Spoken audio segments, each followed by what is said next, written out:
I'll be back. I was starting. So I guess it's just leave one table for each speaker.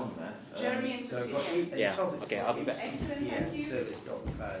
And then I suppose try and get another website and that works and you're online. If it doesn't, then you're not going to log in. But then again,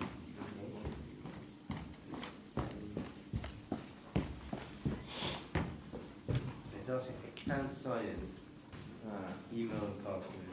That's with the Oxford thing up at the top. yeah, try I don't know, try BBC or something like that. So that might you know. When was your birthday then? 31st of March.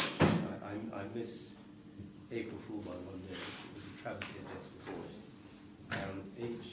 don't have I do. Google. Yeah, try it. I really don't think it's necessary. I mean, the thing is that I can make a decision about it once I've heard the other two people speak. Yeah, so we have Mark here. So In case we do. Okay. And you'll be on hand to set it up, should we need? yeah, I mean it's just start there basically. Excellent. Oh, okay. So what do I do to prompt it? I put in www.google.com. Yeah. All I've got is a little X, Excellent. which will cancel it. I've got nothing to say go. So,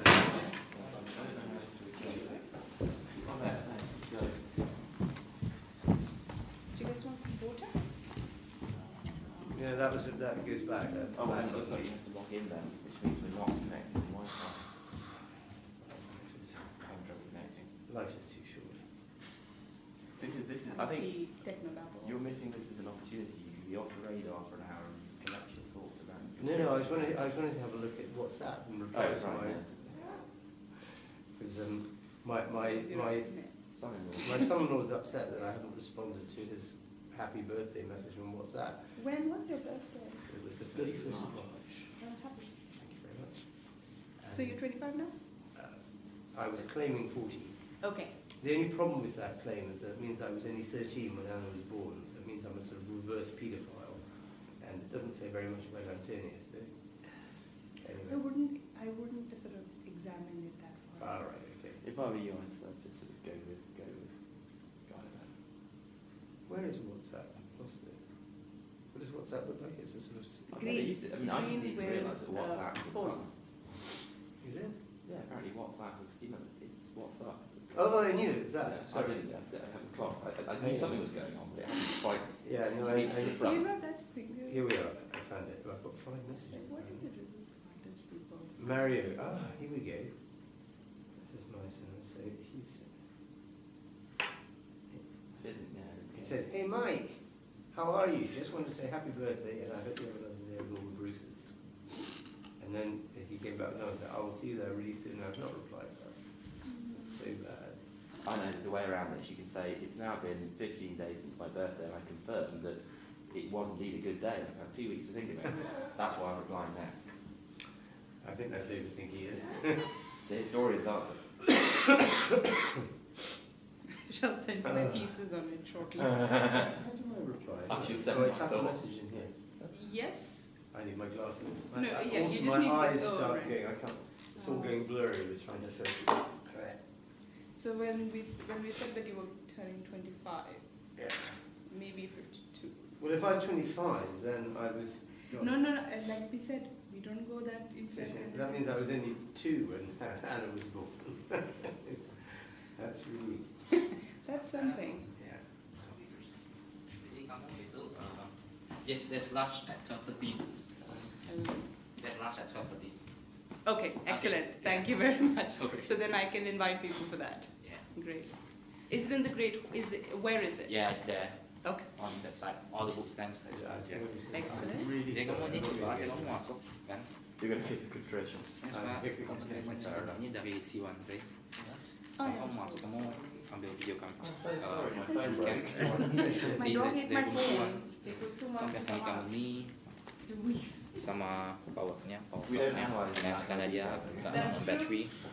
Sama kamu ngambil video audio recorder yang itu yang hitam itu. Saya taruh di meja itu samping kelas. Audio recorder yang itu di samping kelas ya. Kamu masuk, kamu set up, terus kamu langsung play gitu. They can run for quite some time. Yeah. This Gilbert. Are you're in charge of the room today? No. It's him. You are? I'm just showing him. And you put the recorder over here. Yeah. Perfect. I'm just, Oh, yeah, I'm okay, just give telling me- him I just arrived today. because he's doing tomorrow. Yeah. Oh, okay. I'm doing it tomorrow. Yeah. Cool, thanks. Hello. Hello. Good to see Good to see you. How are you? That's all. Is this breakfast or dinner? It's just This Yeah, is yes, this is they our love basic having a snack. So you met Will? Have you Long met my time ago. colleague? How are you? We've spoken on the phone. Ini kan nggak usah balik kan, Yes, kan in call connection kan. with the CEMEX calls. Just- You know, Oh, yes, over yes, the yes. years. Coba lihat It's dong. really nice to meet you. Nice to meet you too. Yeah. Thanks for coming. Yeah, I'm hoping we will fill this out Yeah. a little bit. What am I saying? You know, I was born in Kuala Lumpur. Yeah. Yeah, so I've got that at least slightly spurious connection. I know, but I left when I was 3. So when I went back again, I think it was in 2003, and I got asked, "Is this your first visit?" Yes and no, exactly. I've been here before, but I didn't travel here. Yes, I sort of emerged. The immaculate conception. Good news, I found a third speaker who is actually really knowledgeable on ASEAN economics. Oh, excellent. So wait, we need another chair. Okay, I'll put it up for you later. Okay, so There's what's... one there already, actually. Yeah, so who's this person? Sufyan Juso. He is with University So it's Kemalda. Sufyan? Jusoh. Sufyan Juso? Yes. University Kemalda. National University of Malaysia. And what does he do? Political scientist? He's Well, he was a practitioner before. He's actually a trained barrister, but he's more of a development economist. Okay, so he would be happy to be introduced as such? Yeah.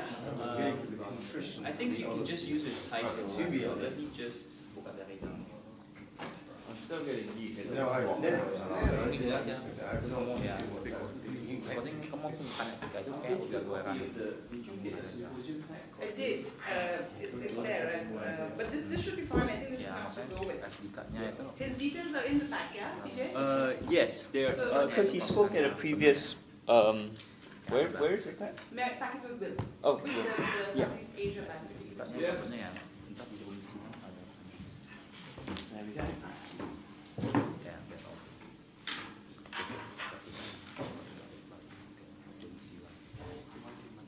This one is just next to the cafe. I'll show you later. Okay, just sit down for now. Mau diantar mana? Apa dia mau aku datang sebentar sekarang?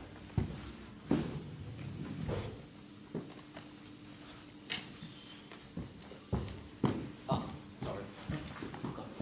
It's all right. He organized it. Fair enough. Good, thanks. You're right back. Thank you.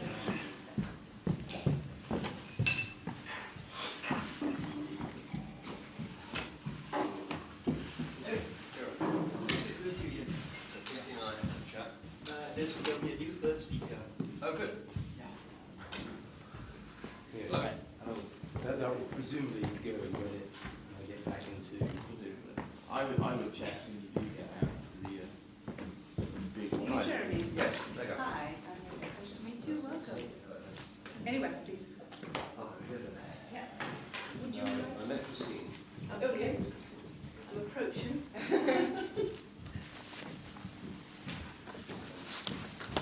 There we go. Hello. Hello. I'm Christine. Hi. Hi, Michael. Please. Thank you. So let me just introduce our third speaker, Sufyan Juso, who's at the National University of Malaysia. Since you're here, there's a big pool, big speaking order for this meeting to join us. So, any questions?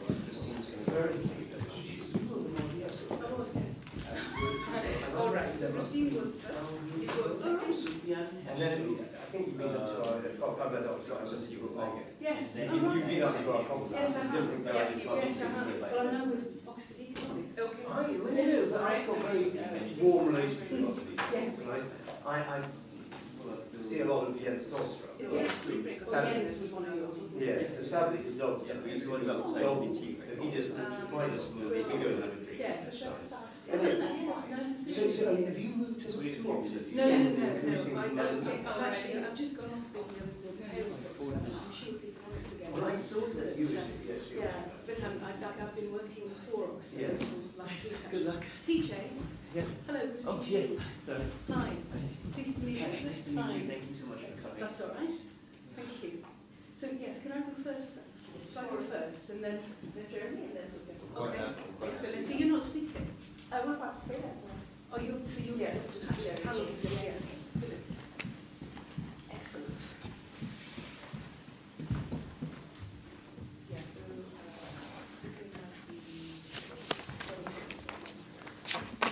So what's happened to the chunky SK Linen?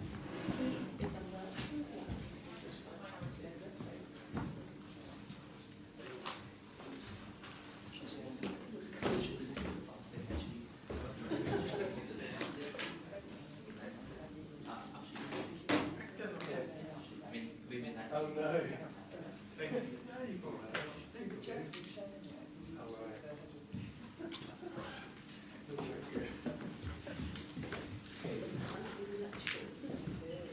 It's new.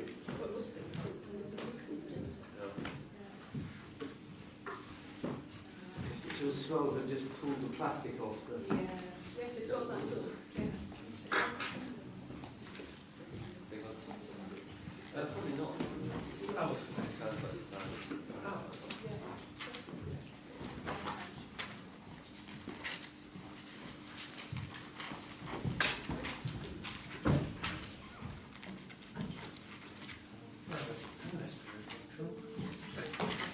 We are. So a few more of you arrive. I think it will be. I just enjoy the tea. Yeah, exactly. Otherwise I wish I could ask you Mine is my special. And then if we feel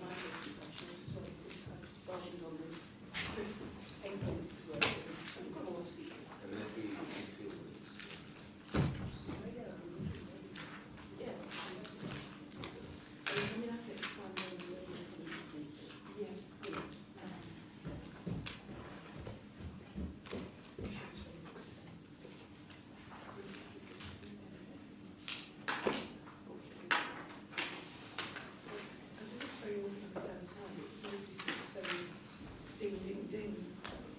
Starting again.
I know it's past 11. We're just giving this a few more minutes, hoping that some more friends will join us. Thank you for your patience.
confusing having to come to the Maths Institute. Yeah. That's, It seems like a long way from the station as well, is it? Did you walk up? No, I've got a cab. Yeah, it is quite far. 15-20-minute walk.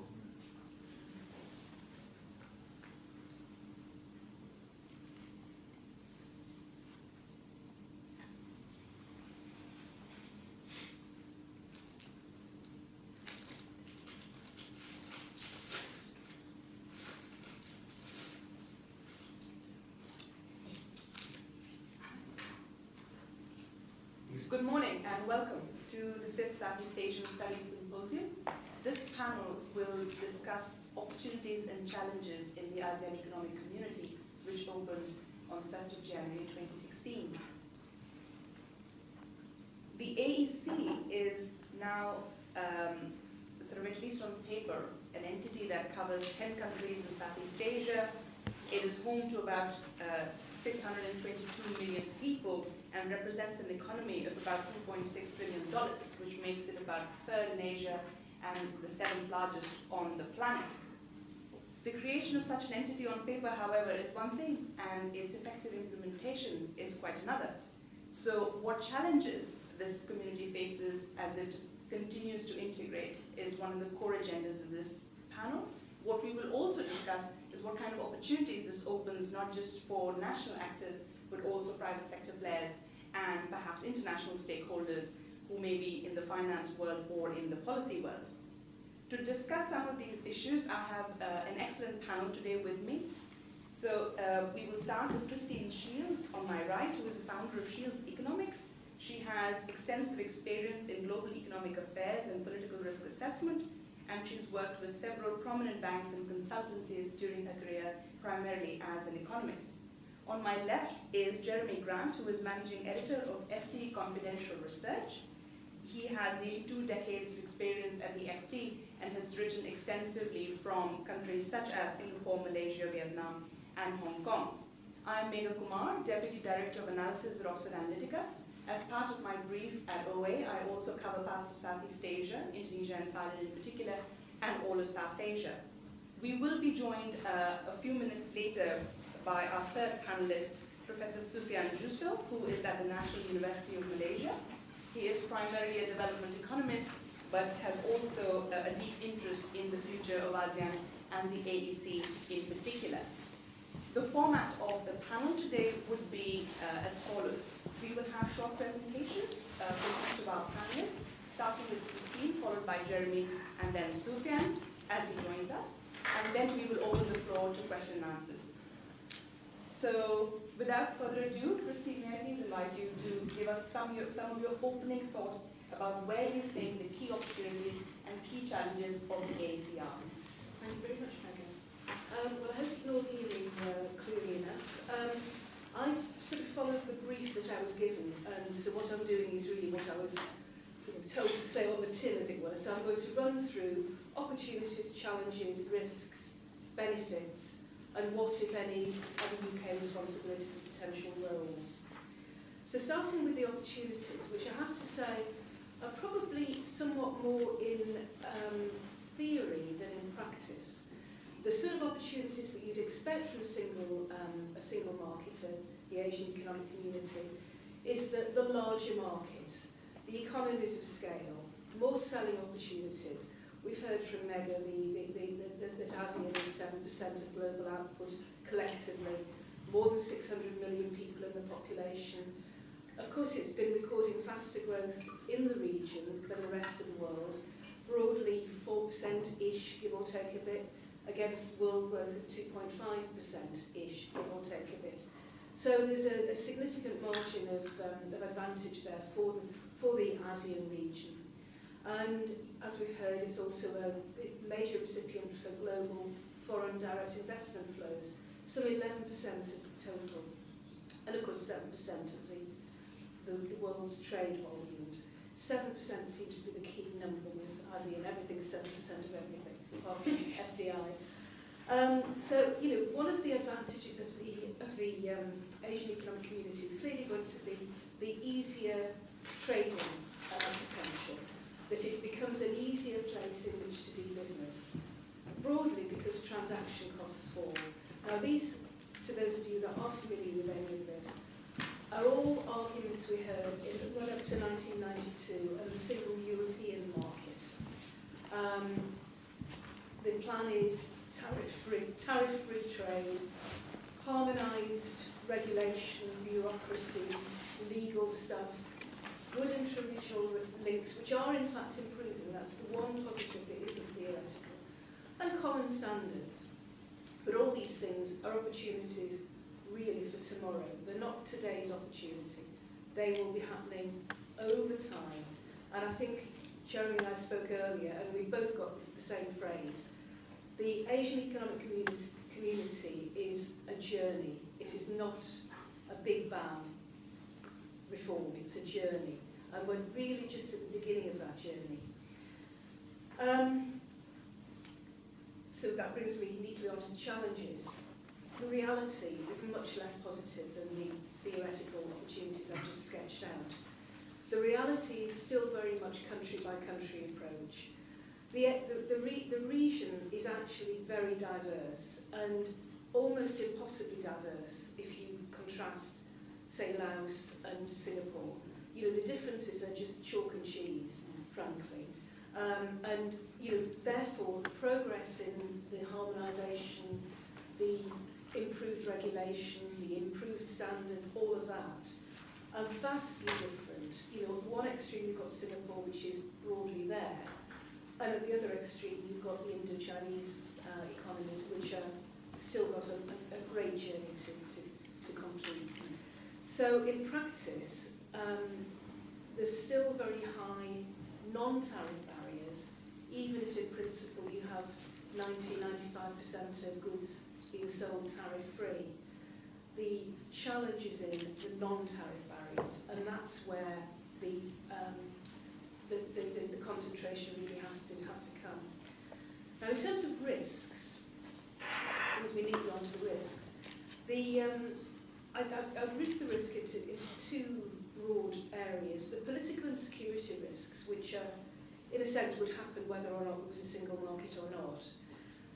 Three tabs, sorry. The macroeconomic and market risks, which are also risks that would be there with or without the Asian Economic Community. But also the third risk, I think, is the risk of even more bureaucracy.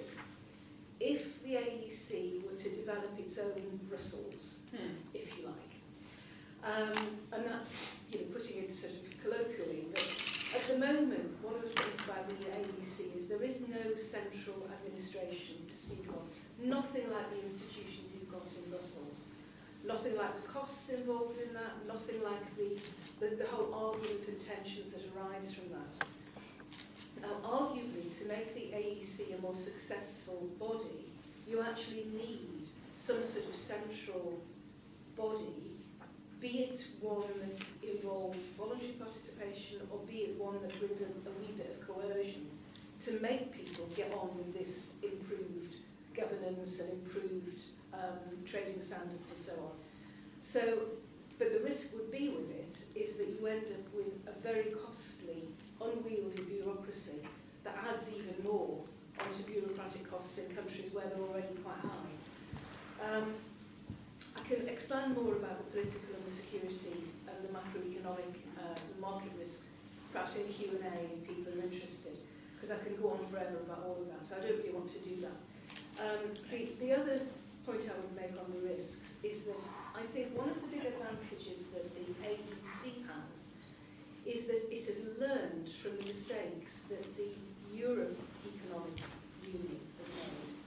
So, for instance, the AEC has absolutely no plans whatsoever of having a single currency.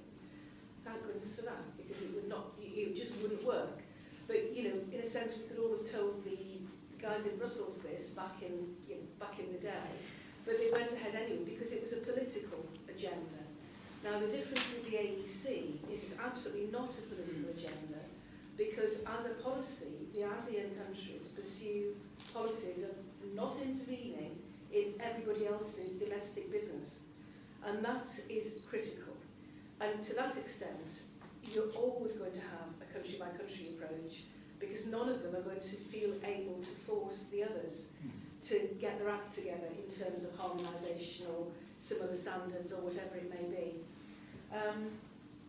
So I think it is an economic liaison rather than a political liaison, even though ASEAN itself was set up originally to create a bigger economic voice and a bigger political voice.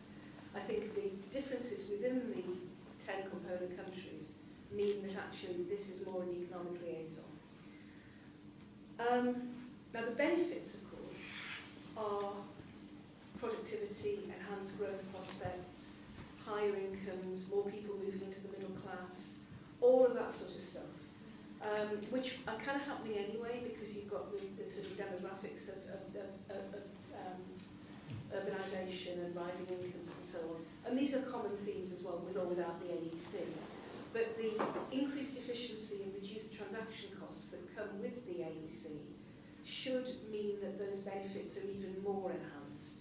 Now, you might think, again, these are very familiar arguments that we all heard in the run-up to 1992, and they take a long time to come through. And just as an anecdote, back in the 70s, I was a VAT inspector, and I worked in Customs and Excise in the mid-70s, in an area where they were talking about harmonising import duties.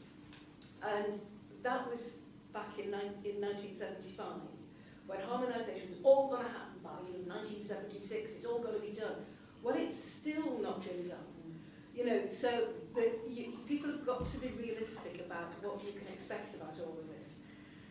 In terms of the UK, just to bring what I'm going to say to a close, in terms of the UK, I think the UK's role is really to be a partner in both trade, selling and buying from the region, in providing FDI, and indeed increasingly thinking of Malaysia here, being a destination for FDI from ASEAN countries.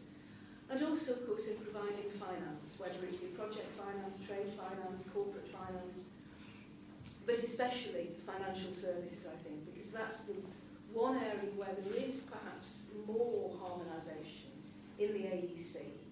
And therefore, there's a lot of lessons, which seems a bit ironic after the 2008 crisis to say there are lessons from the UK.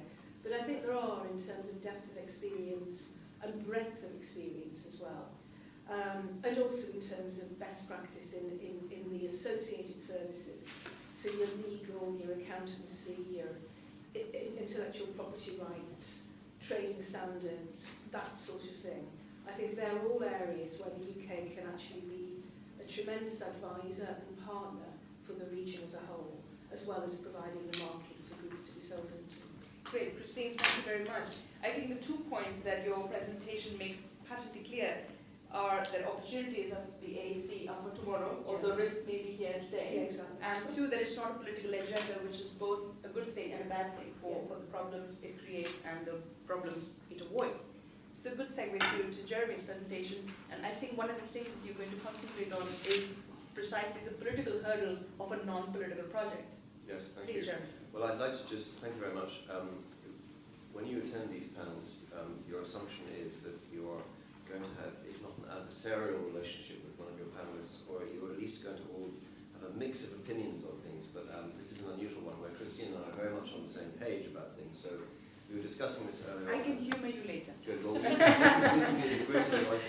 Please. we decided that we're going to give it to you with both barrels in terms of our view on the AEC. And I think it's actually in some way quite well encapsulated this sort of what Christine alluded to, is sort of on the one hand, on the other hand, with regard to the AEC and its alleged positives and its alleged negatives, or lack of immediate possibility, shall we say, is encapsulated by something, a couple of things which were said by 2 men with the name Razak in Malaysia.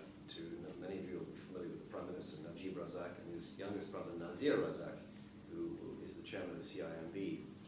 And as some of you may know, they hold somewhat different views on many matters, including the direction of their own country. But there are 2 quotes which I dug out, one of which is from a speech which Prime Minister Najib gave a year ago, I think, actually no less than a year ago, just as the AEC was beginning to reach its climax of discussion, just ahead of the deadline of December 31st last year for it to be formed, where he said that it was an economic union unlike anything seen since the days of empire.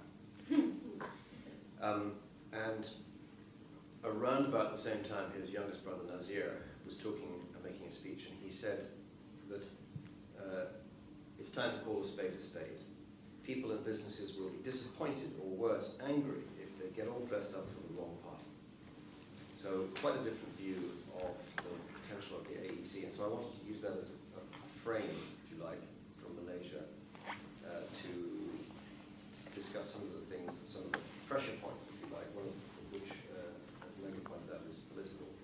And I will say, Christine and I also agreed that the blurb that you see in front of you for this panel, to my mind, is one of the most realistic and honest and meaty expositions of what really is going on with the AEC, and in particular the expectations for it, actually. So I congratulate whoever wrote this, because it's very, very good, actually.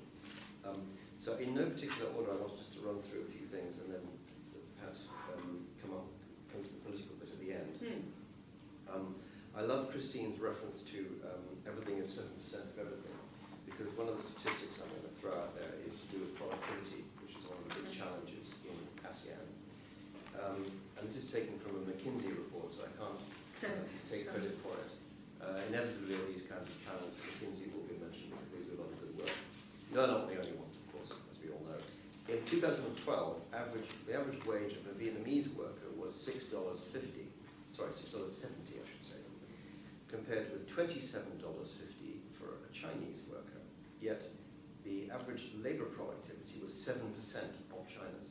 In case of Vietnam, there's where everything is 7% of everything. One of the big issues that ASEAN faces before it even contemplates the ASEAN Economic Community is precisely this lack of productivity, which is quite stark in that statistic. It's a little bit out of date, I will say, it's 2012, but I can't imagine it's gone that far in 4 years, so I think it's worth holding out. So that is an issue, actually, and it has implications when people start thinking about this idea that investment in manufacturing, textiles, and slightly higher end industries is inevitably going to move from South China to Southeast Asia. I don't think that it is, actually. I don't think the ASEAN Economic Community is going to necessarily see those benefits that people keep talking about. We're seeing a lot of garment manufacturing moving to Cambodia, but that's about it. There isn't much else, actually, except in specific industries. And I don't think that necessarily is going to come to pass. And I suspect that productivity may be a factor in it. There are other factors as well, actually, but one of them is that. The next is the fact that intra-regional trade is pretty poor, actually, particularly if you compare it to the percentage of overall trade in the EU. Intra-regional trade in ASEAN is 25% of total trade, whereas it's about 70% in the EU. So you've got a long way to go before you have a really workable, borderless market functioning. And one of the reasons for that, or at least one of the reasons why that's unlikely to improve anytime soon, I think, is because of the emerging incipient protectionism that you're finding within ASEAN, which you could make the case means that this project of the ASEAN Economic Community is actually coming at really not a very opportune time, because directionally member states are going the other way. You saw this very clearly about a year ago. General Motors, US car manufacturer, decided to abandon manufacturing in Indonesia. And the reason they did this was becoming clear to them that while they, as Ford Motor Company, which set up in Ford Motor Company came to Thailand in the 90s, I think it was. GM also around about the same time, 96, I think.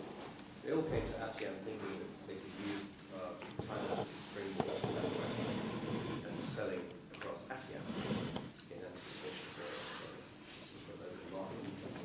That hasn't happened, and it's actually worse. Each of these countries is now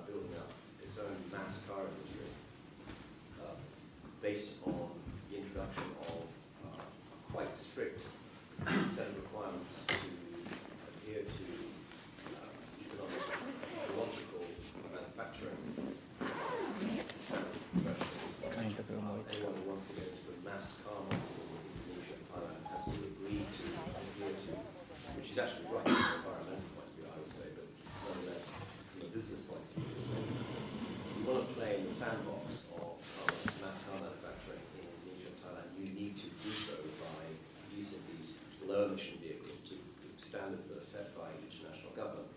It has nothing to do with ASEAN.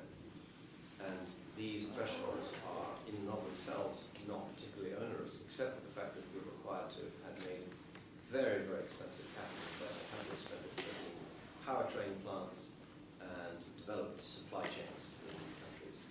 And General Motors just looked at this and thought, we don't have any of that. We can't even begin to play with this sandbox. So they decided to pull out. So it's quite an interesting move, because here you have the world's largest car maker, or one of them anyway, if you put them up against Volkswagen, decided not to play in one of Asia's largest car markets.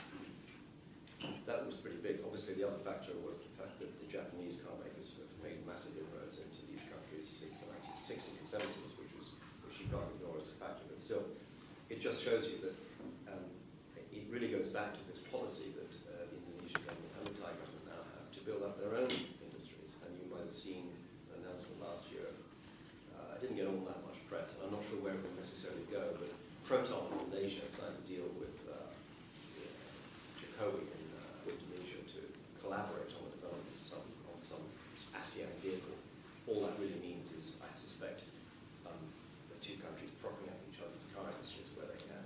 And really, if you're a foreign car maker, forget it, unless you're Japanese.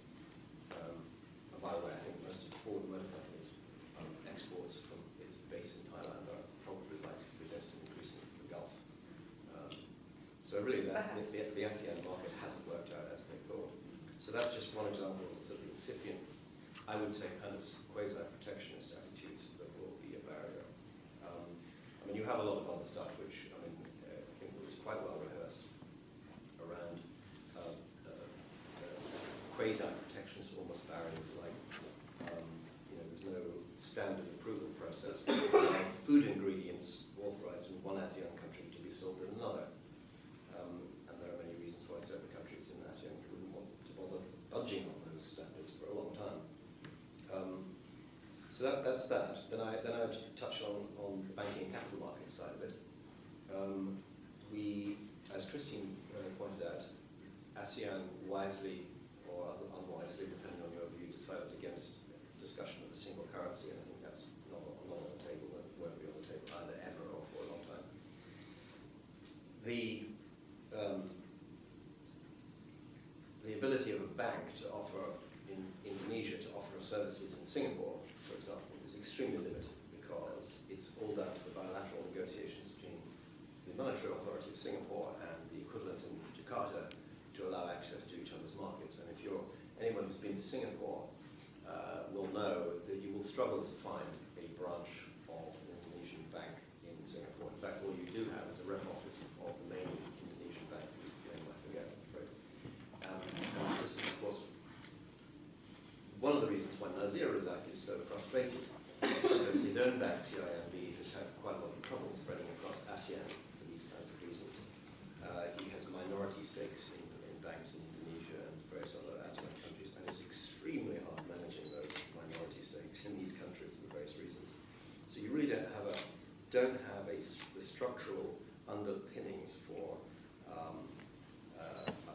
proper cross-border banking. You also don't have any post-trade infrastructure or cross-border payments and settlements infrastructure. This is all the boring stuff around the plumbing of banking and the plumbing of capital markets. Some of you may remember that there was an ASEAN trading group which was set up 2 years ago between the stock exchange in Singapore, Malaysia, and Kuala Lumpur, designed to facilitate cross-border trading, really more for medium-sized brokers. It hasn't worked because it's only one layer of the piece. There's no incentive for it to work because the whole infrastructure isn't there. And of course, each of the ASEAN countries has themselves different bankruptcy laws, for example, which are very often based on their own legacy jurisdictional foundation of the previous colonial empire. So in Indonesia, you'll have a lot of flavour of Dutch law, and in Asia, you have the British law overlay. So then, finally, just to move to the political point, which Megan was asking me to talk about. I think in a downturn, as we're seeing in ASEAN, like anywhere else, you're going to have national governments looking after their own interests.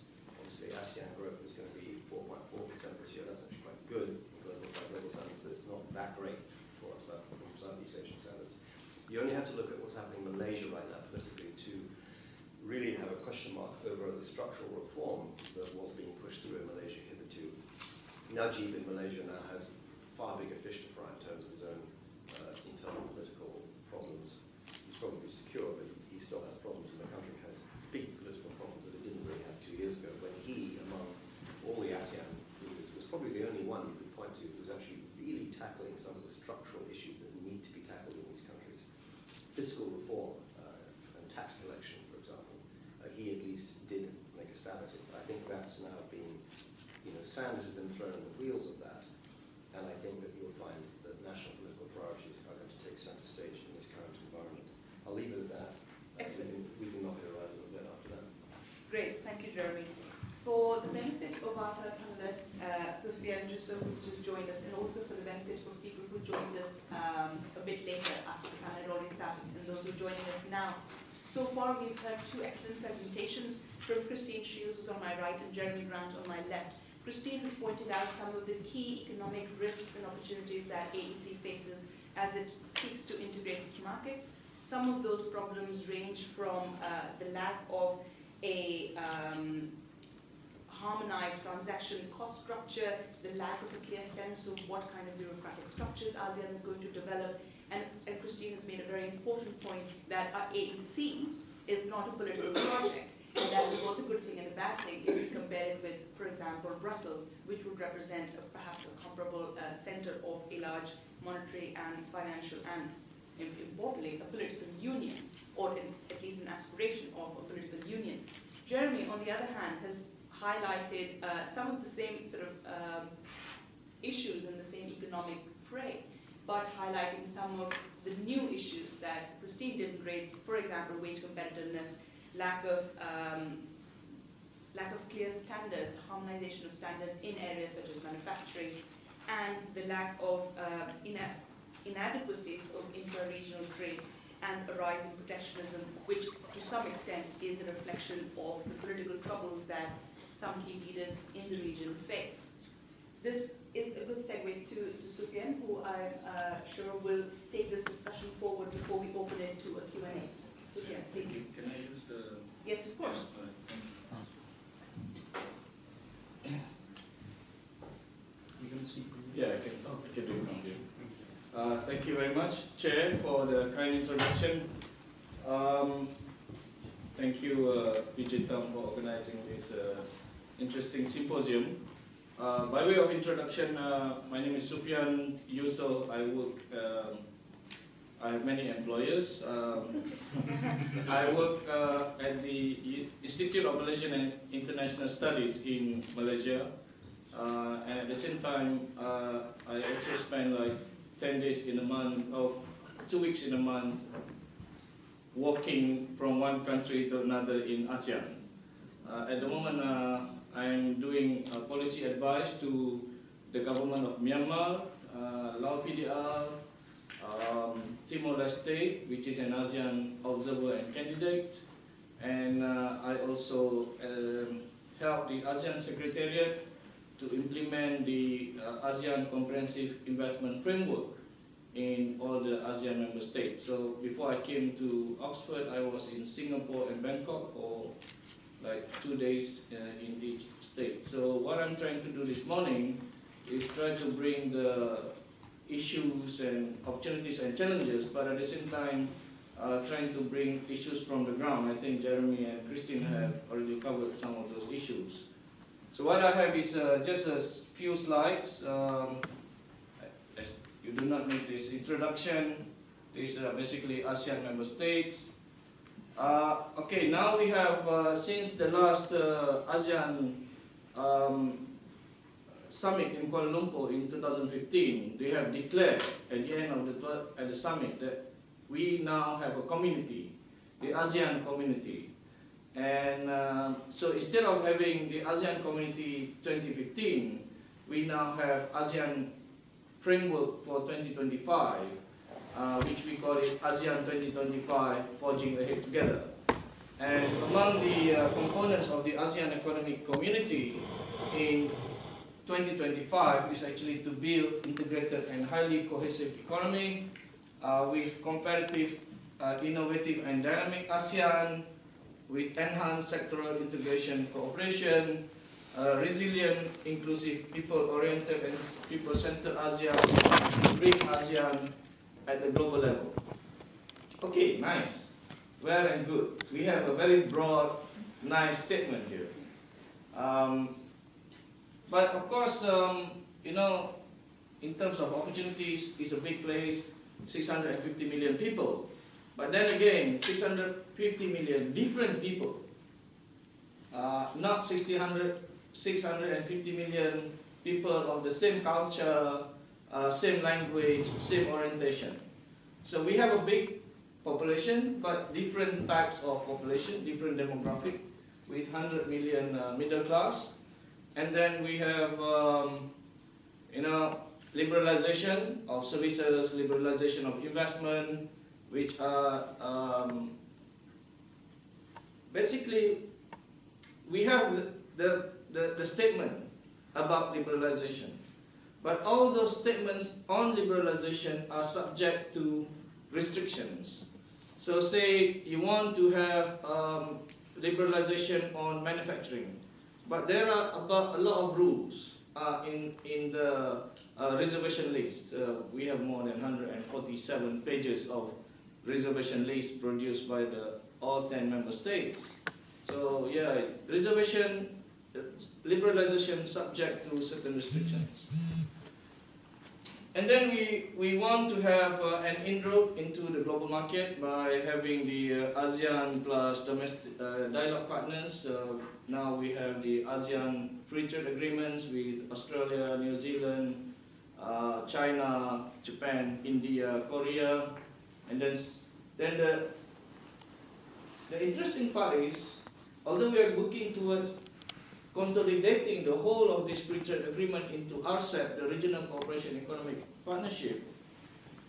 I don't know why the abbreviations are a bit funny sometimes, but some of the member states are going ahead without ASEAN in the form of the TPP, Trans-Pacific Partnership Agreement. So, okay, you have 10 member states with one speed, maybe 2 or 3 speeds, and then at the same time, you have 4 of the ASEAN member states who are going on a different speed altogether, maybe on the fast and furious kind of stuff. So you see, different speed are taking place in the ASEAN integration. And then we want to have the ASEAN value chain, the global value chain, trying to get the economies to work together. I think there are some examples of incidental ASEAN value chain creation. I was in Savannakhet in the southern part of Lao PDR 2 weeks ago, visiting some investors.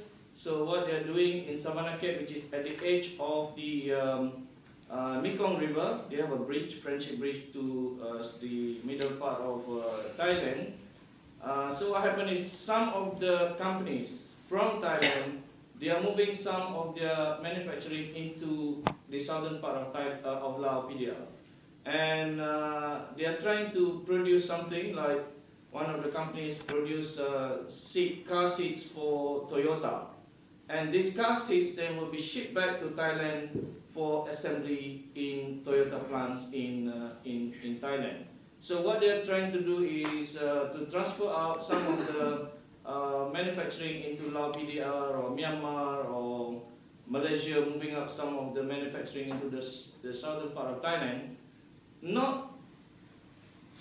Although we see this is a good progress, but the main incentive is actually trying to take advantage of the offerings made by, or the advantages available in this country. Say Thailand is losing out on some of the GSP, and they move out some of the manufacturing to Lao PDR, get the stamp, made in Lao PDR, move back to Thailand, assemble into big components, and then move out to export market. At the end of the day, the Thai companies, the Thai-based companies, obtain the preferential tariff from shifting the manufacturing to Lao PDR.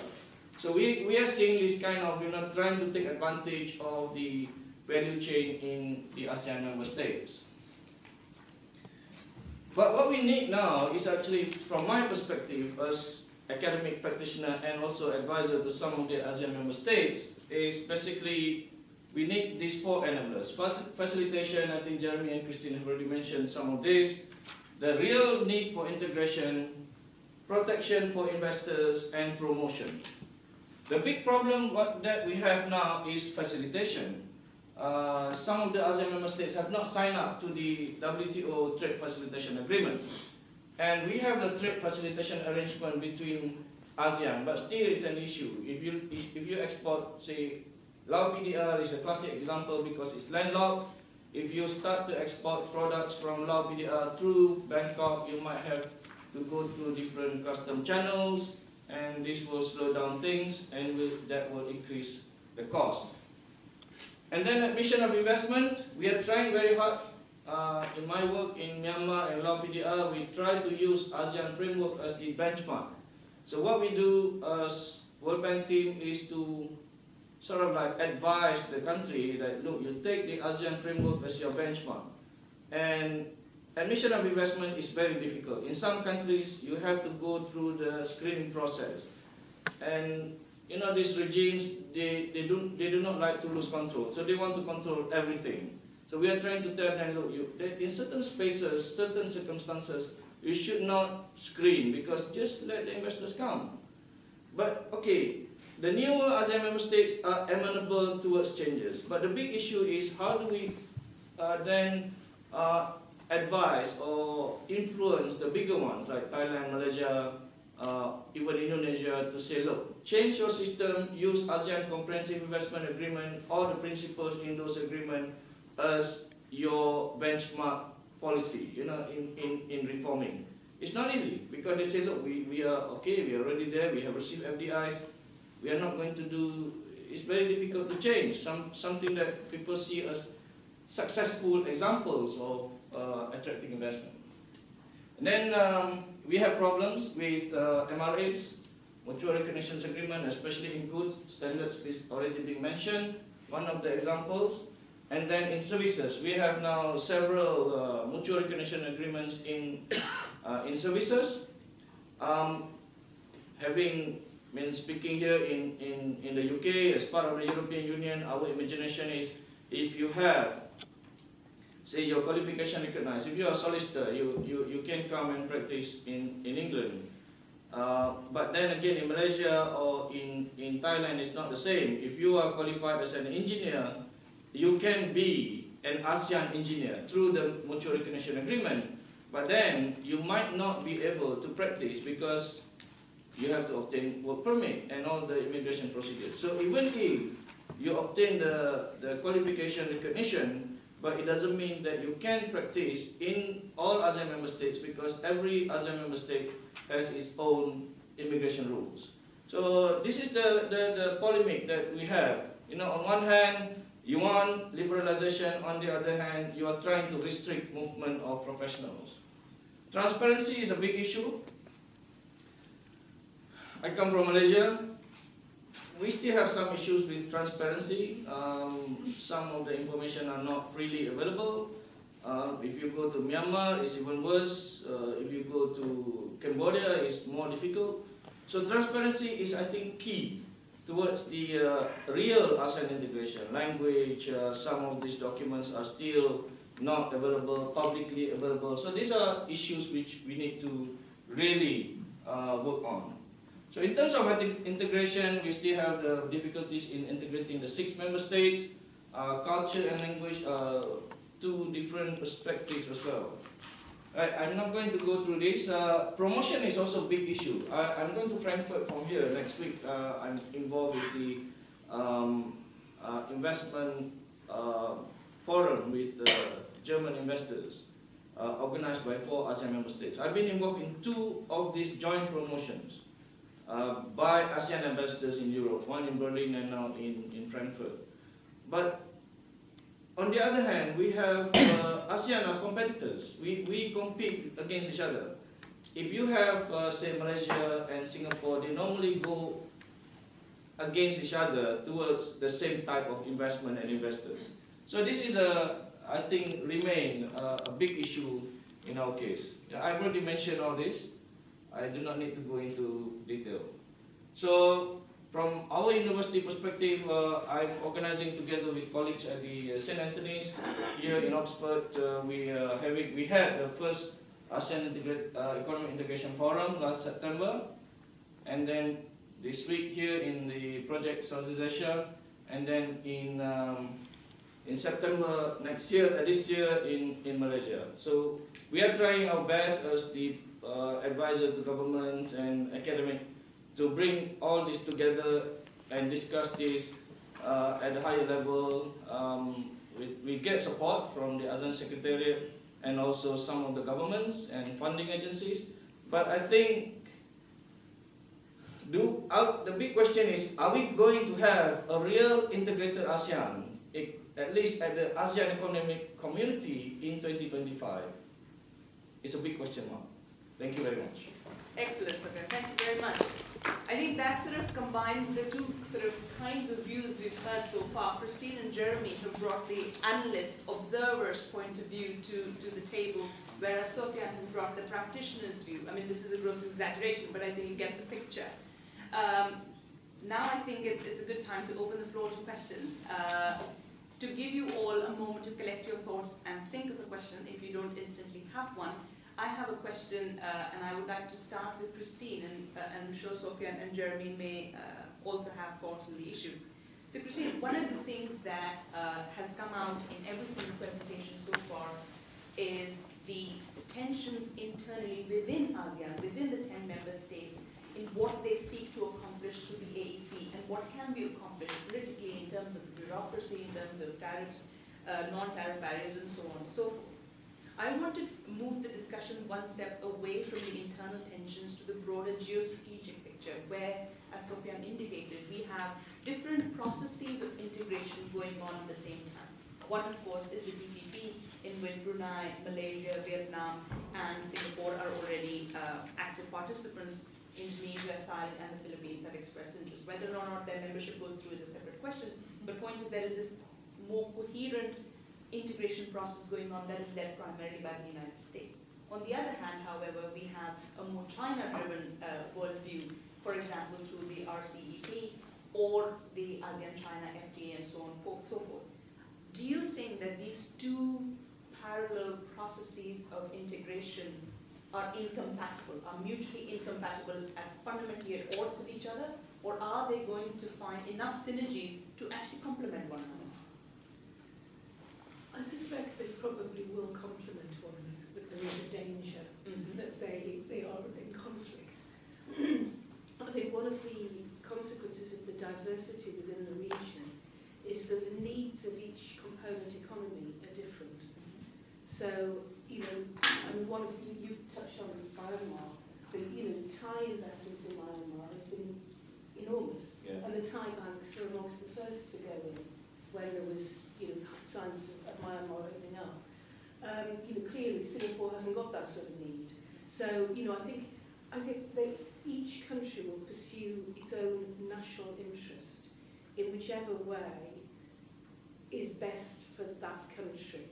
And if the three strands can muddle along nicely, that's all to the good. All right. I think. So nationalism will trump multilateralism?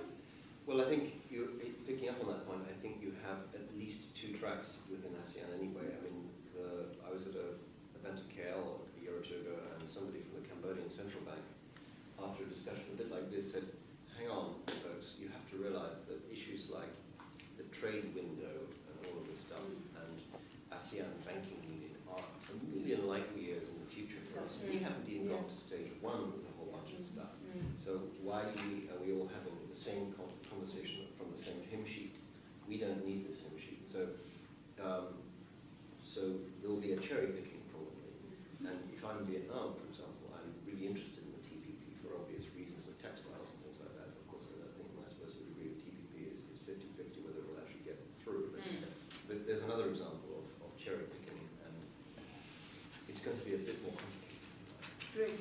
Sophia, would you like to come in on that issue? I think it's, I have a problem with the compatibility. I think what we have here is how they actually work on the ground. It's quite difficult. You have countries with different ambition. So, especially on the ASEAN 6, they have different perspective, different ambition, different approach. In the case of Malaysia, for example, we really play the diplomatic game between China and America and USA. On one hand, you want to please the American by joining the TPP. On the other hand, you have to be careful with China because of the South China Sea and build up the historical relationship. So, but looking at how things are being done, the preference is more towards America, towards TPP, because between the TPP negotiation and RCEP, Malaysia really focused towards the TPP. It's very much, we are very much TPP driven economy. I think so is Singapore and Brunei. So how do we do this? I think it's a long way to go. We still need a common policy. The various committees, the SIOM, the Senior Economic Ministers Meeting, the Economic Ministers Meeting, they do not really produce anything in common. They just have statements, but those statements, like the high-level statements, are very difficult to be brought to the ground to be implemented. So this is the key challenge. All right. Yeah. Any questions? Please. Yep. Gentlemen. My puzzle is actually that given the constraints seen from the point of view of national interest, institutional weakness, or maybe institutional laziness, what was the political motive then? What motivated leaders in ASEAN to do this anyhow? They knew that they didn't want the end result that would harm them. So what is the driving force to pretend to go into this EU-like thing, while at the same time all kind of corporate, national, etc. interests are carefully protected? Yeah, I'm sure this question is shared by many people here. We just collect a few more questions before we, yes please, the lady in the... Given that, as you've said, AAC isn't really a political project, where is the impetus and drive coming from to take this forward? Yeah, that's sort of... Can I ask another one? Yes, please. And I'll be really interested in any comments on which countries you think are playing the game the best, particularly in the context of the China slowdown. All right. I've got two questions. I've been to various conferences. Could you please speak up? Yes, I've been to various conferences and talk. There's a lot of idea about bottom-up and top-down approach. But the way I look at it is each country, especially with ASEAN, there are different economical life cycle and social life cycle. So they use different tools, but what I've seen from like developing country like the UK or the West, they've been criticised a lot about the top-down approach. But it just seems like if you develop a unit like ASEAN, shouldn't there be some sort of political driven will? I've seen a lot of the Excellency Ambassador talk, and I feel very confident they will be able to lead this journey. But from the ground, talking to individual civilians, it seems like everyone seems to have their own interests, and they feel that this organisation, yes, it stands for something, but it doesn't represent something, and they don't feel like they've got the ownership to work together in coming to this conference. So my question is, in order to create this union, we talk a lot about people like free movement of people, free movement of money, like earlier on spoken about. What are the key drivers for this to happen, to help these countries come together? And the second thing is, Christine earlier talked about developing countries like the UK partner with developing country within this group. I'll take an example like in Africa. The US was never interested in Africa because of the low level work and the cost of services that they can't charge out. Right. So until Africa developed to a certain stage where of the country willing to go in and do the low cost labor and developing work, where the economy starts to thrive and there's more money flowing, is willing to come in and provide services like Christine suggested. But these services are much more expensive to charge out. So my question is, how would UK be a partner? Because obviously if you go to a more poor country and start to talk about copyright, is that the need they wanted? I mean, each country, if I look even at Japan and China, when they first started off, even Korea, like Samsung, they bridged the copyrights. Great. Right. Thank you very much. I think we will take the questions now because there's clearly a unity between three of the questions that have been asked. Christine, I want to ask you this first. You made the point very clearly that ASEAN Economic Community is not a political project. What are the drivers? What is the motivation? And should there be some political motivation to act as a glue to sort of override some of the national interests and the national competitions that we have heard from both Jeremy, yourself, and Sophia? Well, I mean, the prime driver with the AEC is economic, but the initial motivation of ASEAN was political, because it was the recognition that the voice of a collective number of countries was greater than the voices of a number of individual little countries. Bear in mind that quite a large number of the ASEAN countries are very small, and that includes Singapore. You know, so those that have the loudest voices aren't necessarily the largest countries. But, you know, collectively, they have some shared interests. You mentioned the South China Sea. That was something I was well prepared to talk on, because that's a very, very important issue for the entire region. And what China has been doing with the South China Sea has been deliberately speaking with each individual country and refusing to talk to the lot of them together. Yeah. Because together they'd have more confidence and would be able to stand up to China collectively, individually. You know, poor little Brunei is just going to be going, yeah, you know, to everything that China says. And, you know, and that's going to be the case with all the individual countries. But at the same time, I mean, despite the Vietnamese connection with China economically being very strong, robust, Vietnam has not been speaking from the same ocean as South China Sea. So no, Vietnam is a different case. Yeah.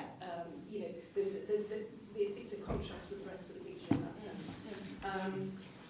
But you know, I do think that the Chinese actions in the South China Sea have been very, very provocative, and even the Americans seem to be unable or unwilling to take them on, actually.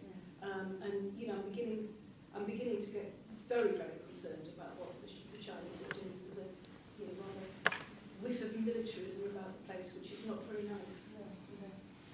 Jeremy, do you want to come to the point of confidence? Yes, I mean, I think people have slightly lost track of the genesis of the idea of where it all came from. Was a political problem, was a project, was a little bit of both. But it's interesting to me how two things. The countries in ASEAN that talk about AEC the most are the ones that have the most to lose from economic dominance by larger neighbours, which informs partly the Malaysian view, I think, because they look to Indonesia and go, we have to secure our future through being bound in through AEC, because Indonesia is going to be massive on our doorstep. And the second element here, which is emerging, is the US. It's been a bit it's not very organised in the way it does this, but you see this in the way that it talks about ASEAN increasingly as a business opportunity for the US. It has become incrementally part of Obama's famous pivot to Asia, which was originally about a military and political pivot, and we were all waiting for the economic pivot to follow on.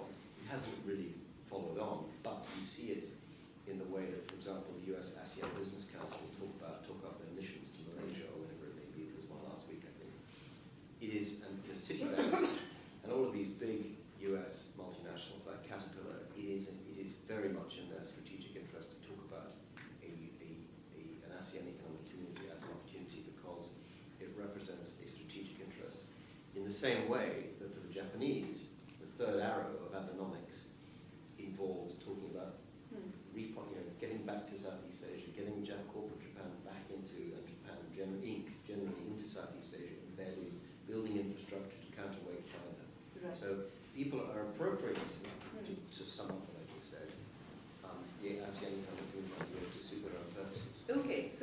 far, what we have is, Christine, as you mentioned, fear of Chinese dominance, both militarily and economics. You've raised the same issue as alongside two other points. And there is a push from a broader geostrategic angle that's being pushed by the United States, and also there is a fear among the smaller ASEAN states that the bigger ones, like Indonesia, will dominate. Sophia, is this correct? And is there more to add on what is the political glue behind the ASEAN economic community, if any? Let's go one step back. ASEAN started as a political organization. The whole reason for the existence of ASEAN in 1967 was to avoid an all-out war between Indonesia, Malaysia, and the Philippines, because at that point of time we were just starting, and then we had an issue with the Philippines. Not really we had an issue, but I mean historically some parts of Malaysia used to be part of the Philippines, but because of the colonial and what happened in the histories, things changed hands, territories changed hands. So did Indonesia wanted some parts of Malaysia, and Thailand just couldn't sit back and relax and try to resolve problems. So we had a very much, not just purely political and security. Okay. All right, that was the beginning, the history. And then along the way, I guess people started talking how about going into more economics. But the real drivers are not the newer ones. When we started way back in the 92, we didn't have Myanmar, we didn't have Laos, PDR in the membership. And then we started talking about ASEAN Free Trade Area, very much motivated by the movement within the GATT and the WTO, and how the regional arrangement would probably create a better opportunity. The way I see these days, the key drivers are trying to use ASEAN for expansion of business in some of the member states. Malaysia, Singapore are basically very much business driven. So our businesses in Malaysia and Singapore, they want to expand beyond the national border, they want to be able to sell more products, and they look into the other member states as the main immediate market. And these are the major drivers, but we have other states like Indonesia who are quite defensive in their approach. They are the biggest market in ASEAN, and it's not that they are scared, but they are being very, I think, cautious about opening up, because they really need to build up the economy. The Philippines are starting to build up on the economy. They probably have the highest growth of all the ASEAN member states in the past year. And this is a good sign about how things are moving. But, like we have already discussed, it's still a long way to go, because we have the worst economy in the world and the best economy in the world in one area. So this is a big problem. And I think from another angle, we are also very much driven by the need to be seen as one, economically and politically, in order to go out and approach the big powers, China or the European Union or the United States. And there is some of the political thinking, from my perspective, of why we are driving this ASEAN economic community. We cannot go alone because we are small, but we cannot, at the same time, we cannot be integrating too fast because we have the disparity and at the same time conflict of interest. I want to touch about the South China Sea. We have the different approaches now. We have the Philippines and Vietnam. They are going into very much, not really confrontational, but they use the dispute resolution mechanism available to resolve disputes with China, although China is not interested. But this is a good example, of how two, say, small countries who are willing to take up a big power, China, and they went to the tribunal at the PCA, and the decision went in favor of the Philippines. It's a good sign for China. You cannot simply take on anyone in South China Sea. But we have, on the other hand, Malaysia was playing hot and cold. Short of being bullied. I'm being very open here. I have no seditious or whatever restrictions. Chatham House rules apply, yeah. I presume. So what happened is this: Malaysia sees China as a big market. Yes. This is why we want to be a nice guy. But on the other hand, we are scared. So because now there are Chinese Coast Guard vessels who are entering our territorial water, not just in the exclusive economic zone, but into the territorial water, the 12 months. They go into Sarawak water, Bating Ali, the military is complaining. And I teach at the Malaysian Defence College. And one of the complaints from the Navy is the government has already instructed the Navy just to see, not to confront. Yeah. Purely because of the economic opportunities and economic potential that we want to defend in our relationship with China. So it's going to be a bit tricky. You have people who are trying to play diplomatic role with using diplomatic rules between Malaysia, Brunei and China, and then on the other hand you have people who are willing to go to the dispute settlement by Vietnam and the Philippines. And I think Indonesia is slowly being sucked into this as well because of Natuna Island. So we will wait and see what will happen when Indonesia comes in. You see, the second question was about how the UK, for example, or countries in Western Europe might partner with ASEAN members, individual ASEAN states or the AEC. Well, I think I touched on this when I spoke, but I think actually you mentioned we've all talked a little about harmonisation and standards and so on. And of course all the economies have got different needs and they're starting from different start points.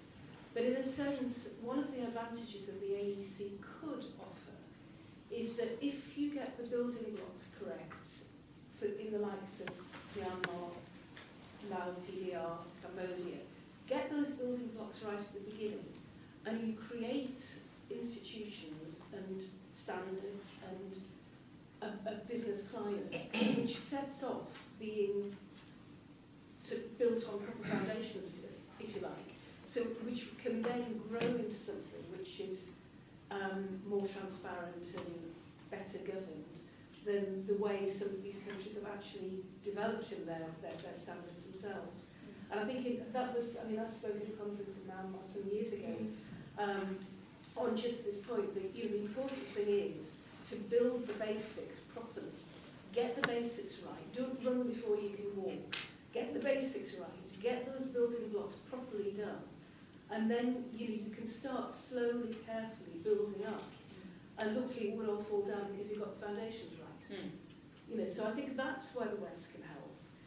And also, it's a long journey. It's a very long journey, and also bodies like the ADB and the World Bank, because they're really, really useful on these things, and very practical about it all in terms of build that or whatever, build that instead because it'll be more use to you. And I think that's where the West can help that in terms of both offering expertise in the advisory stage, but also the expertise in the architecture or the construction or the design or whatever it may be. And presumably also in the geostrategic balance, right? Because very much so, yes. Because it's it's making sure that basically everybody appreciates that if you do that, then that happens. If you do that, then that happens. And that's not necessarily what you want. Yeah.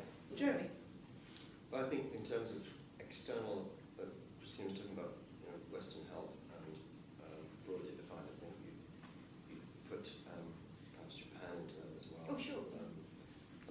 S&P just came out with a report this week on how the Japanese infrastructure companies are quite well positioned to start looking at ASEAN in a much different way. And so you're going to get a lot of do things the right way, Christine. So building infrastructure is going to be absolutely critical. ASEAN can't do it itself. Governments can't do it themselves. You've got the AIIB from China. You've got Japan. They're really the only ones who are going to be able to fund it.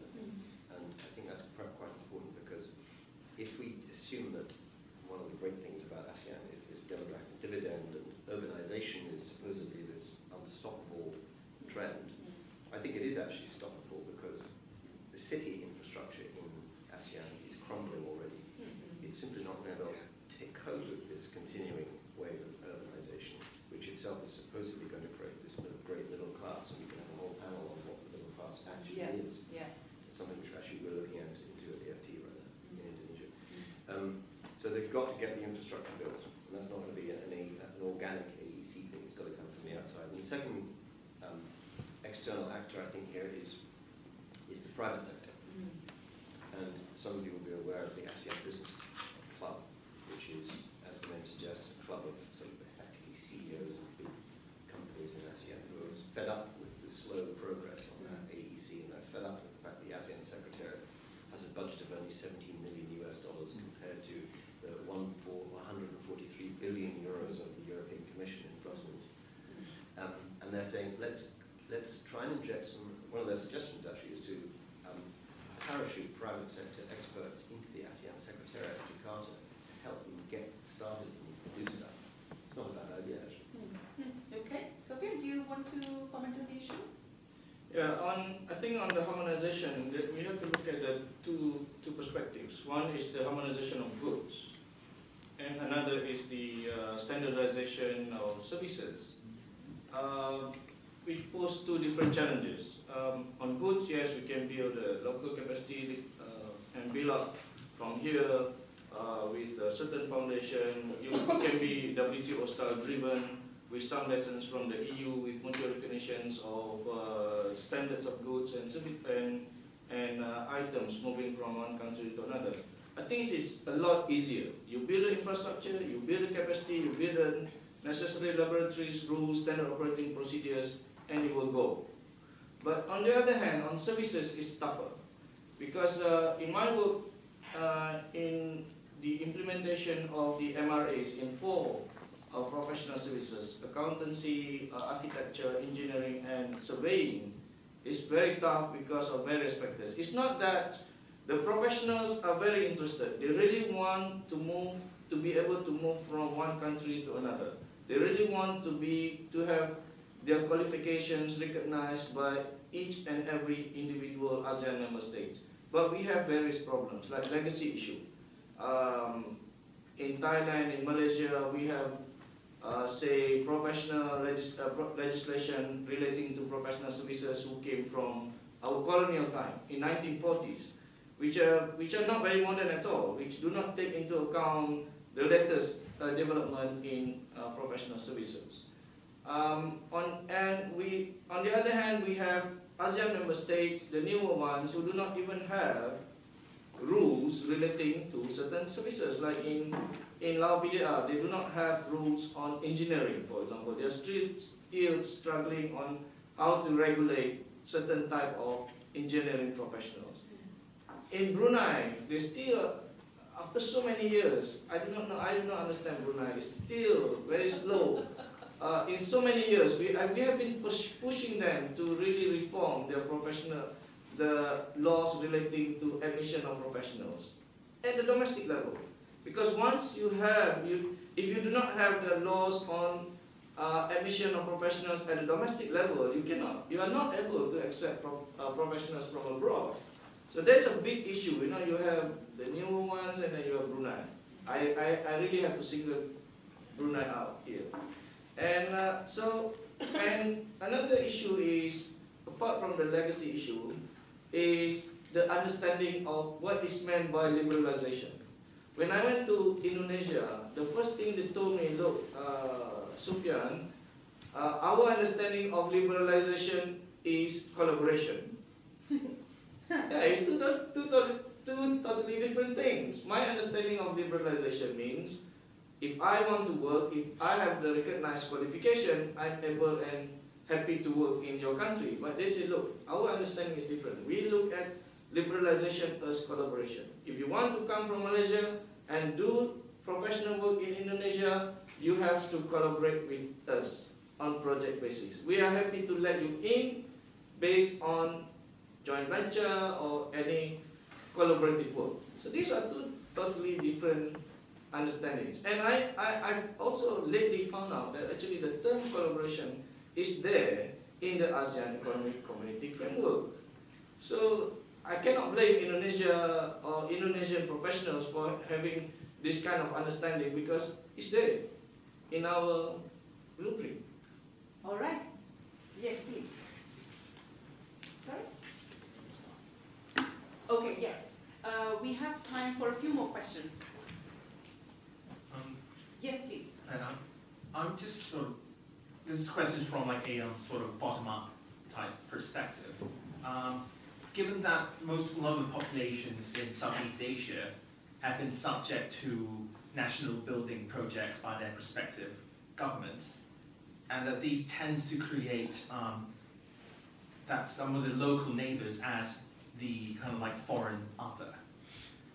And so I was wondering, given that level of local kind of cultural obstacle, what would be the challenges in kind of like getting sort of local, individual level or population level buy-in into the idea of the AEC?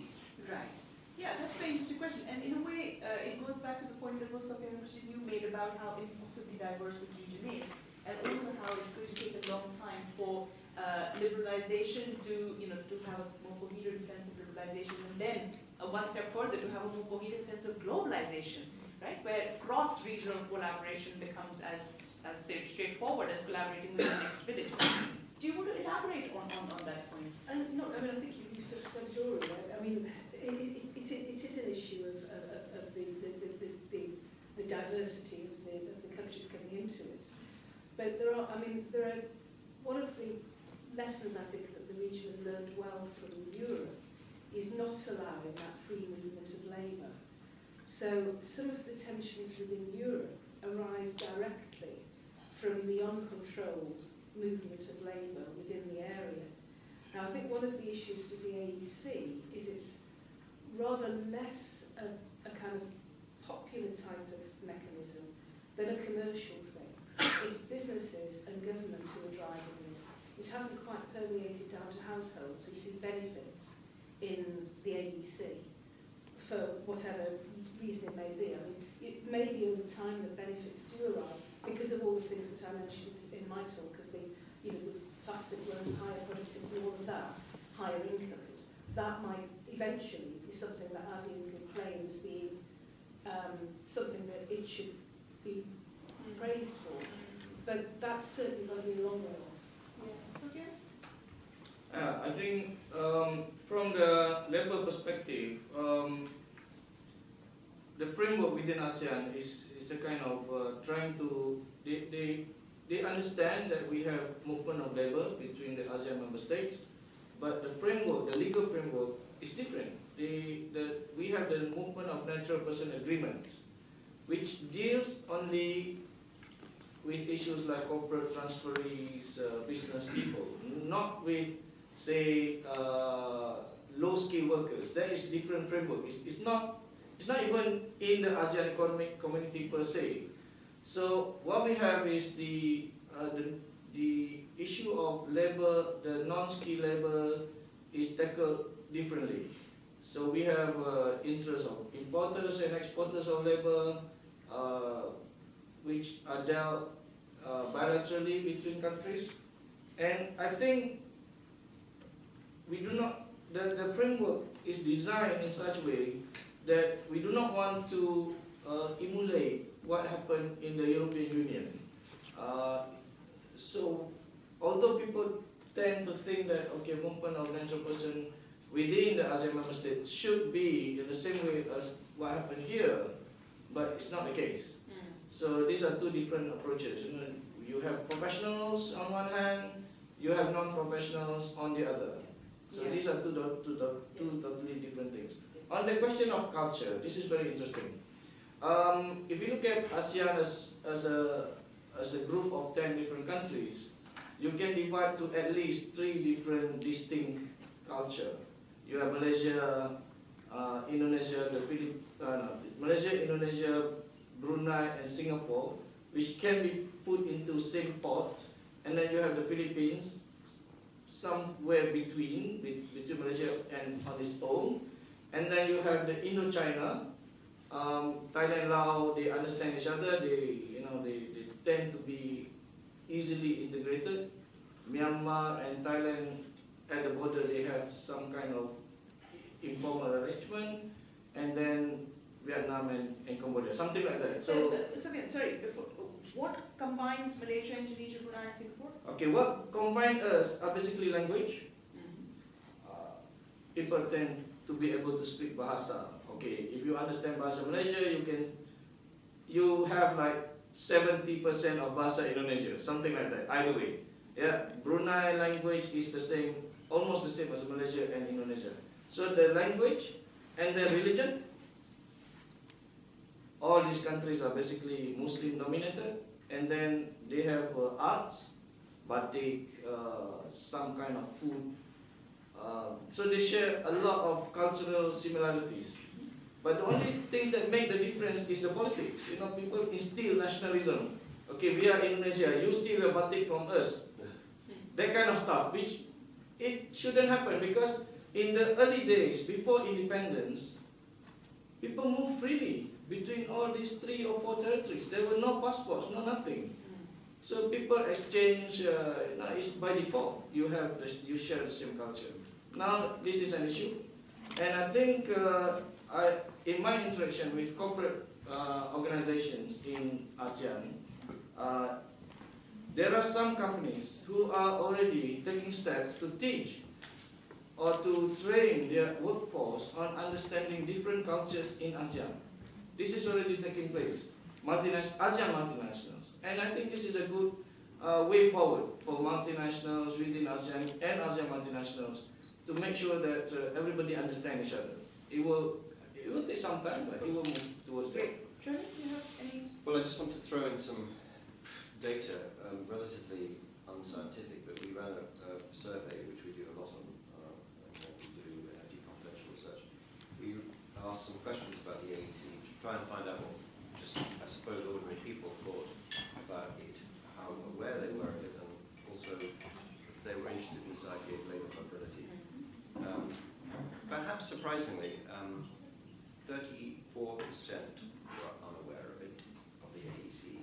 This is across ASEAN? Yes, across the 10 member states. No, across the ASEAN 5. Okay, ASEAN 5.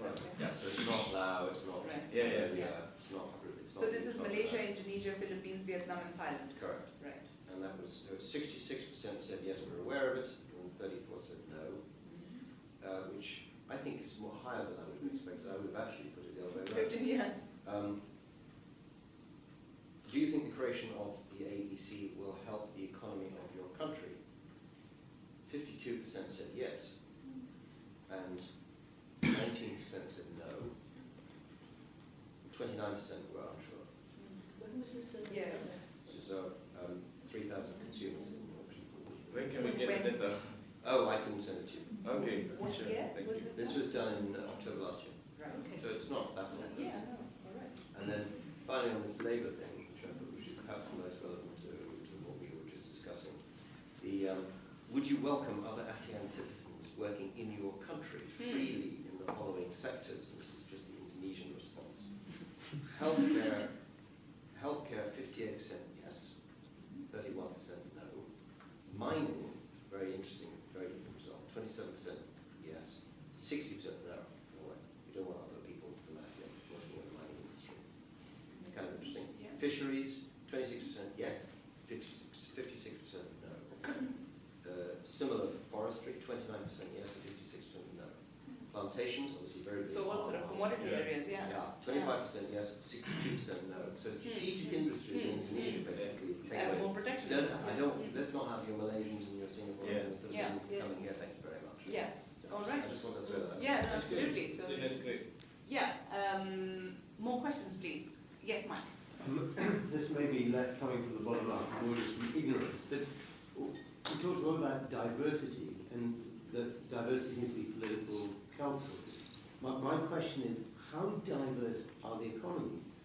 I'm just thinking, one thing that Jeremy mentioned at the start was that the interregional trade is rather poor. Now you can think of lots of reasons, but one of the reasons might be that actually the ASEAN or the AEC group of countries are rather similar. They've all got palm plantations. They're trying to do the same thing. So they don't want people coming in and, you know, in mining, fisheries, because they're all natural competitors. And then there are also natural competitors for the three big trading blocs of the US, Europe, and China. Yeah. So if they're not very diverse economically, as distinct from political culture, maybe this whole, the drivers towards an AEC are rather small. Okay, we have time for one more question. Yes, please. Relating to the issue of diversity in ASEAN and also how ASEAN can move forward. Whenever there is a negotiation between ASEAN within ASEAN countries and also negotiation with ASEAN between other partners, they always like to reflect ASEAN spirit, ASEAN solidarity. So they will come up with the ASEAN position on certain issues and certain matters.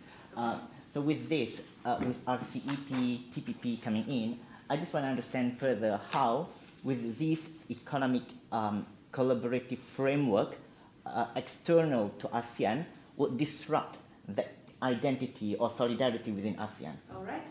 Any other questions? I want to give a chance to a new person. If there is no other question from... All right, then please go ahead.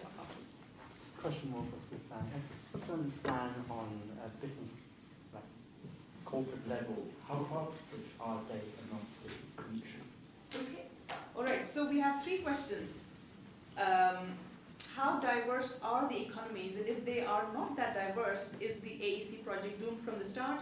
If it is not doomed from the start, and it actually does increase collaboration, what happens to this so-called ASEAN spirit? And 3, do corporates on the ground actually cooperate with each other, or are they competing with each other just like nation states are? So who wants to take the diversity question? Sure. Go ahead.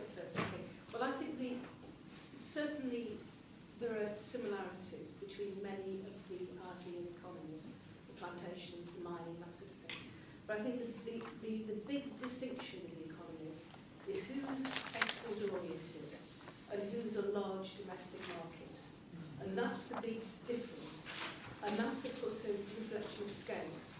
So, Indonesia, Vietnam, Philippines have all got big domestic markets, whereas Thailand, Malaysia, Singapore, much more export-oriented. Brunei above all. I mean, one of the reasons they can't get the professional standards right is because it only counts if you're in the oil industry. And now the oil prices fall, they're stuffed.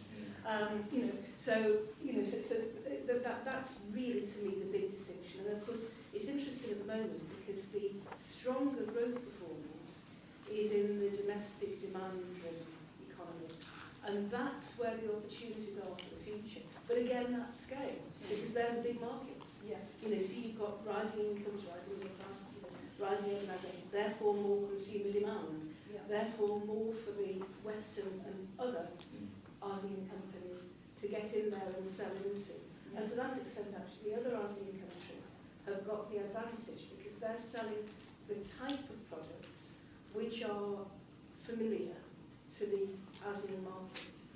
So, the West, I think, will struggle in some of these markets, and they're too little to be worth getting into, unless it's a single market. So, Jeremy, if 600 odd ASEAN citizens become 600 million consumers, then what happens to the ASEAN spirit? Well, I think... if there is such a thing. I am not obviously from an ASEAN country, so I'm only an observer from the outside, having spent some time in Singapore, Malaysia, and various other places, Vietnam. The obvious visible, the only visible sign of the ASEAN spirit really is when you are at an airport in an ASEAN capital and you see I'm a non-ASEAN passport holder, and I would love to be an ASEAN passport holder when I'm standing in a long queue as a foreigner. The ASEAN stream, on you go right through. That's brilliant. It's the only tangible thing that I've noticed in terms of the ASEAN spirit. Then the other is, of course, when you have the ASEAN meetings and you see the leaders of the governments, heads of state, usually in the batik shirts, gathered, holding hands, and you think, well, that's all wonderful.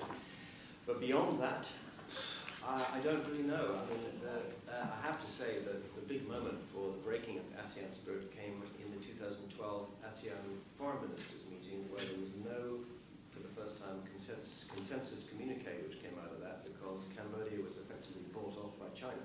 And that was the moment where, frankly, that kind of the sheaves in the logo for ASEAN started to do that. And they will keep doing that, I think, for the reason of China, I'm afraid. Going back to what Sufyan was talking about in terms of Malaysia, what a fascinating insight you just gave, by the way, in terms of the Malaysian Navy has been told to see, not contest. That encapsulates what is going on. Sophia, please, you want to speak to the issue of ASEAN spirit and also corporate collaboration, or the lack thereof? Among the, I start with the corporate world. This is something which I think is easier to answer. There are a lot of, I think among the ASEAN corporate, the big ones, the ASEAN multinationals like Siam Cement, CIMB, Maybank, they're not really competing against each other. They do their own things. They try to expand into all the 10 ASEAN member states. The way I see it is banks may compete against each other because they try to be in different places. But some of the services are not really competing. Because of, if you get into one country, you can say, hooray, I get it, yeah? Because of the difficulties in going through the process. And we have to look at the merger and acquisition taking place in ASEAN. There are a lot of merger and acquisition activities. At a small level, a big level, and the movement is very much Singapore, Malaysia, now a bit of Thailand towards all the 10 ASEAN member states. So they are very much outward looking. But the moment you get in, the big problem is always getting into Indonesia. The moment they get into Indonesia, they will face certain type of uncertainties because of the higher level of protection in Indonesia. Yeah. In terms of ASEAN spirit, I observe, this is not a scientific data, purely my observation. In the past many years I work in all 10 member states, I'm starting to see people are starting to have the sense of belonging, slowly. They started, I would love to have an ASEAN passport. I'm happy to see an ASEAN lane for when I enter some of the member states. Great. I'd like to address the issue of external relation, whether it destroys. Briefly though. Yeah. I think it's really, if ASEAN use all the ASEAN framework, AFAS, AKIA, and AFTA properly, their external free trade agreements may not disrupt because that will contribute towards the ASEAN value chain. All right, I think it's good to sort of end on a substantive point. Thank you very much for joining us this morning. I am very, very grateful to my excellent panelists, Jeremy Grant, Christine Shields, and Sofian Yuso. Thank you very much to all of you for joining us, and please join us for lunch in the hall. Thank you very much.